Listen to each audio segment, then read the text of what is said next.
If you guys haven't noticed, I'm trying to be as real as possible. I'm not trying to fluff things. I'm not trying to show like swooping camera views. I'm not trying to be HGTV over here. I'm just Jared Tachi. That's all I'm trying to be, guys. That's all I want to be. Okay, so to give you guys a little bit of information about the frame kit from Trailer Made Trailers and how easy they really make it, I'm gonna try and break it down for you guys right now. Each frame, as you can see, we're assembling a frame right here on the trailer bed itself. So each frame is marked and numbered. This is exterior, EXT, right there. 1A, that's my name, 24-foot trailer.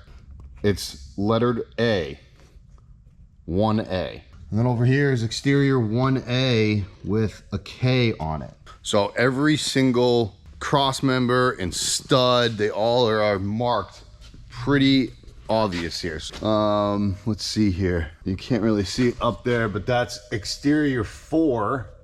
Try to get it up there, right?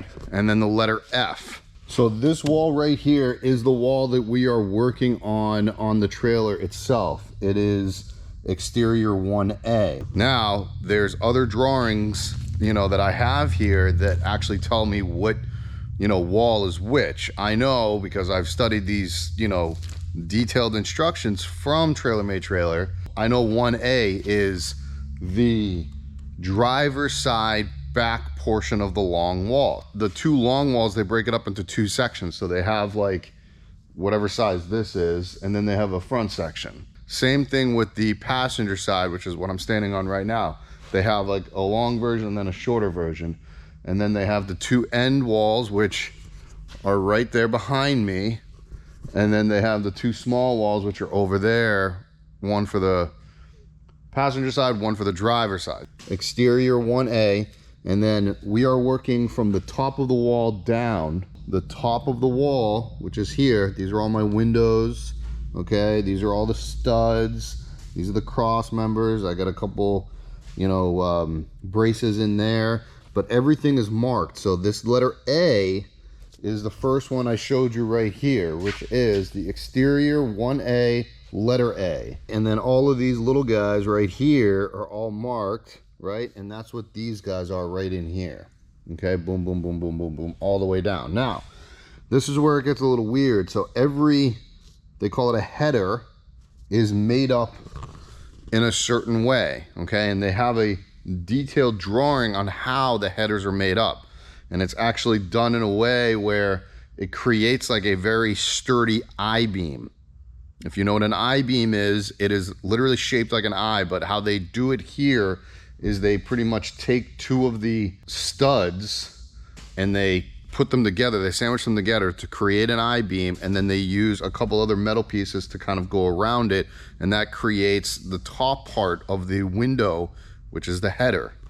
Okay, and then we've got the rest of the studs in here. I just maybe made it look a little confusing, but I can tell you this right now, it is actually really, really easy. Not only that, every one of these holes is pre-drilled. It is pre-cut. All you really have to do is line up the holes and screw it all into place. So it is a little bit easier than what people may think. And then also, people also said to me, why do I want to use a frame kit? Well, if I didn't use a frame kit, I've had to do all of the framing and everything else, but this is so self-explanatory. It saves me on time and it saves me on weight. Not only that, the structural integrity of a steel frame over wood frame is, in my opinion, a lot stronger, especially when I obviously put house sheathing on it, the zip wall system, as well as spray foam insulation. Today, we are going to be building out this right here, hopefully get all the walls, or at least some of the walls, upright. And I'm gonna go walk over here with you guys and I'll show you the bolts that go into this thing. I mean, it's crazy. These are some of the way that it's bolted into place. It's actually screwed to the side and then bolted down through that hole right there. That's just one of the methods, or one of the ways that they do it. And then they have other screws that go into it as well, but these are the bolts. They are massive.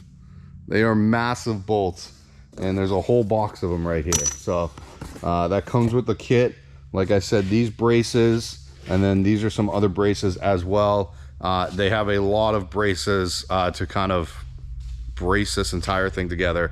I was a little overwhelmed when I unboxed everything and I took all of the, you know, the metal studs and I put them all over the floors. I was very overwhelmed. When you start assembling those walls, you realize that it's actually a lot easier than what I made it out to be, and I can guarantee you a lot of you have probably had that anxiety as well. So get it all out there, look at the instructions. They really do make it DIY friendly, I should say it that way. I did not get a deal with TrailerMade Trailers. I paid full price. I did not, you know, they didn't ask me to give them a shout out or anything like that. They didn't want any of that. I will say that they make it very, very user friendly. Their customer service has been really well.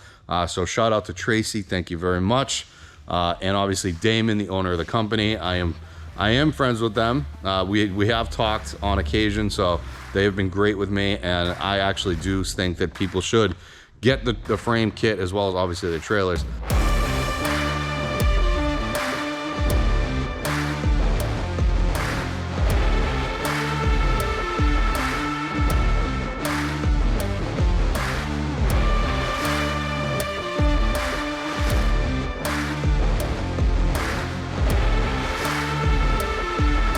You guys may be like, hey, you're making your dad do a lot of the work. It's not that I'm making my dad do the work, it's that he is the type that wants to have all the control.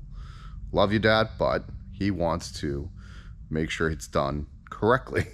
So he's doing it his way. He also moves very fast, way faster than I would go.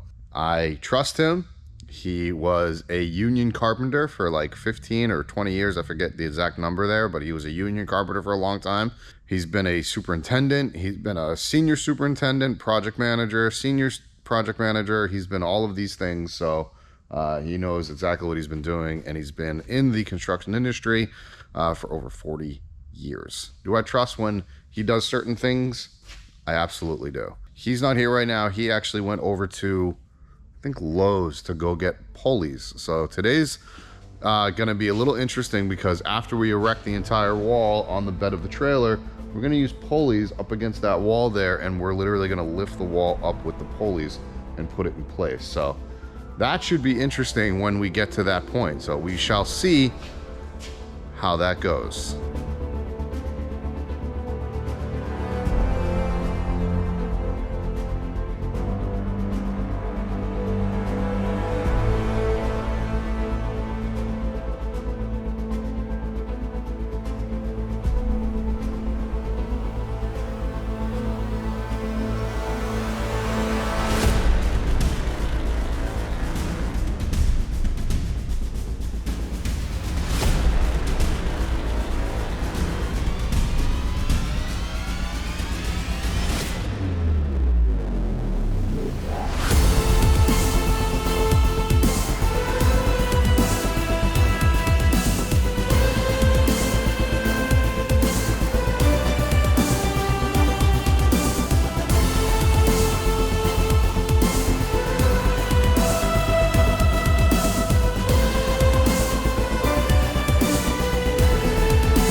I'm flipping the script on the tiny house community right now. I'm doing things a little different. I'm putting my sleeping quarters on the first floor. Not a lot of tiny house builders and tiny house people do that. Why am I doing that? Because I've learned from all the others out there that have said, kind of wish I had my sleeping quarters on the bottom floor. Now, there are a lot of other tiny houses that do have their sleeping quarters on the first floor. However, those are 32-foot tiny houses. This is only 24 feet, fitting a lot into a small space. But that is what I like to do. I like doing small space design. I'm gonna get back to work so I can try and get this done before I go on my trip. But I got a lot of work ahead of me. But I will see you guys next time, and stay tuned for more of these building videos that I do. They will get better because I have to get into the groove of them. I can promise you guys that. These will get better as I start building stuff and start doing real stuff. So I will make a promise to you with that one. The tiny house build will get better video wise for all of you. If you guys haven't noticed, I'm trying to be as real as possible. I'm not trying to fluff things. I'm not trying to show like swooping camera views. I'm not trying to be HGTV over here. I'm just Jared Tachi. That's all I'm trying to be, guys. That's all I want to be. See you guys later.